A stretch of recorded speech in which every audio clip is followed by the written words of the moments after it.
ರಾಜ್ಯ ಸರ್ಕಾರದ ತುಷ್ಟೀಕರಣ ನೀತಿಯ ವಿರುದ್ಧ ಪ್ರತಿಭಟನೆ ನಡೀತಾ ಇದೆ. ಬಂಧುಗಳೇ, ವಕ್ಫ್ ಕಾನೂನು ಡಾಕ್ಟರ್ BR ಅಂಬೇಡ್ಕರ್ ಅವರು ಕೊಟ್ಟಂತ ಸಂವಿಧಾನದಲ್ಲಿ ಇರಲಿಲ್ಲ.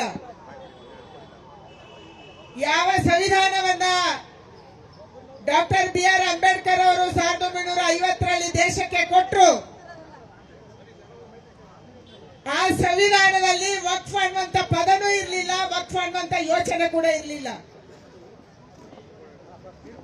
1954ರಲ್ಲಿ ಮೊದಲ ಬಾರಿಗೆ ಈ ದೇಶದ ಮೊದಲ ಪ್ರಧಾನಿ ಜವಾಹರ್ಲಾಲ್ ಅವರ ನೇತೃತ್ವದಲ್ಲಿ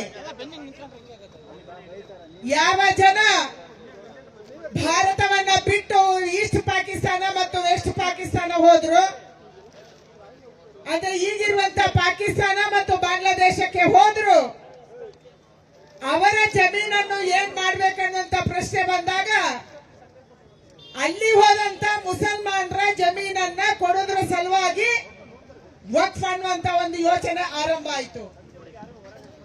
ಅಂದ್ರೆ ಈ ದೇಶದಲ್ಲಿ ವಕ್ಫ್ ಅನ್ನುವಂತ ಕಾನೂನು ಮೊದಲು ಬಂದಿತ್ತು. ಸಂವಿಧಾನಕ್ಕೆ ಅಮೆಂಡ್ಮೆಂಟ್ ಆಗಿರುವುದು 1954-55ರಲ್ಲಿ.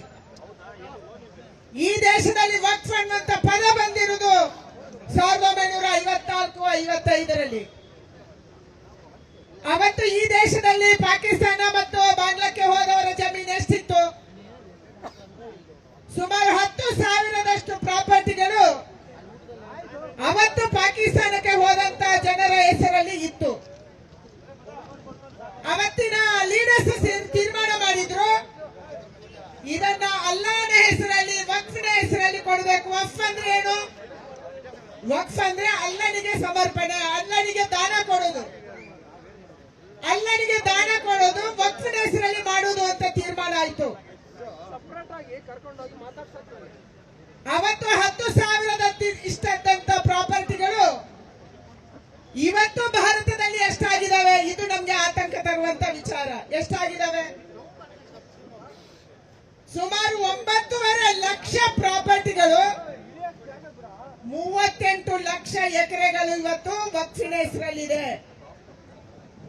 9.5 ಲಕ್ಷ ಪ್ರಾಪರ್ಟಿಗಳು, ಜಮೀನುಗಳು, ರೆಕಾರ್ಡ್ಗಳು, 38 ಲಕ್ಷ ಎಕರೆ ಅಂದ್ರೆ 30 ಚಂಡೀಗಢದಷ್ಟು, ಅರ್ಧ ಭಾರತದಷ್ಟು ಜಮೀನು ಇವತ್ತು ವಕ್ಫಿನ ಹೆಸರಲ್ಲಿದೆ. ಇದು ಹೇಗೆ ಬಂತು? ನಮ್ಮ ಪ್ರಶ್ನೆ ಇರುವುದು ಅಲ್ಲಿ.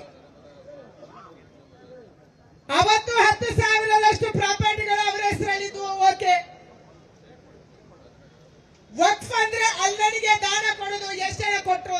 ಕಳೆದ 78 ವರ್ಷದಲ್ಲಿ ಸ್ವಾತಂತ್ರ್ಯ ಬಂದ ಮೇಲೆ ಅಲ್ಲನ ಹೆಸರಲ್ಲಿ ದಾನ ಎಷ್ಟು ಜನ ಕೊಟ್ಟಿದ್ದಾರೆ? ನಮ್ದೇನ್ ತಕರಾರಿಲ್ಲ.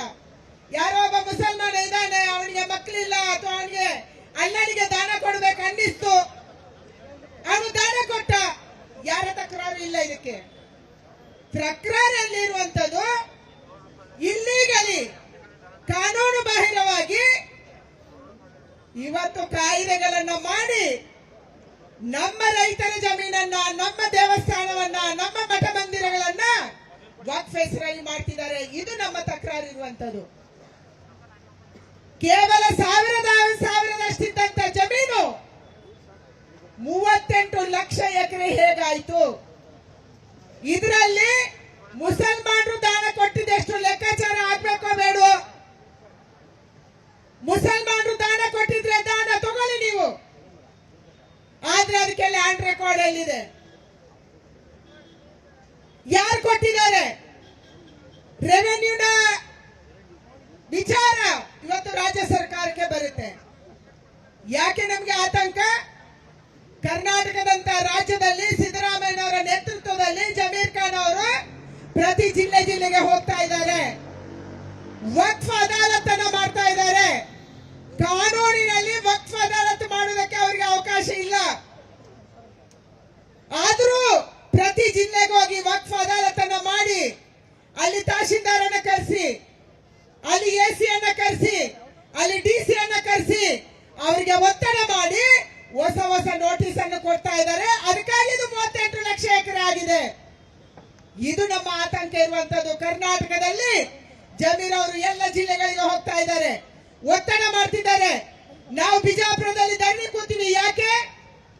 ಸುಮಾರು 16,000 ರೈತರ ಭೂಮಿಗೆ ನೋಟಿಸ್ ಕೊಟ್ಟಿದ್ದು. 16,000 ಎಕರೆ ರೈತರ ಭೂಮಿಗೆ.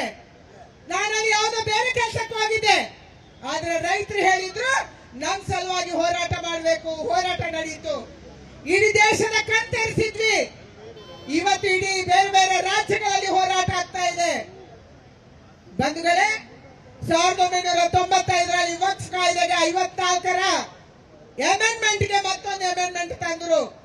ಅವತ್ತು ಕೂಡ ಕಾಂಗ್ರೆಸ್ ಸರ್ಕಾರ ಇದ್ದಿದ್ದು ಕೇಂದ್ರದಲ್ಲಿ. ಆ ಅಮೆಂಡ್ಮೆಂಟ್ ಅಲ್ಲಿ ಏನಿದೆ?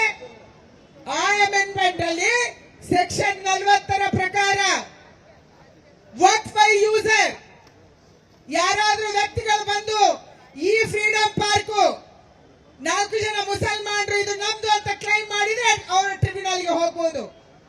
ಒಂದ್ಸರಿ ಟ್ರಿಬ್ಯುನಲ್ಗೆ ಹೋದ್ರೆ ಸೆಕ್ಷನ್ 85ರ ಪ್ರಕಾರ ಬೇರೆ ಕೋರ್ಟ್ಗೆ ಹೋಗಂಗಿಲ್ಲ, ಸಿವಿಲ್ ಕೋರ್ಟ್ಗೆ ಹೋಗಂಗಿಲ್ಲ.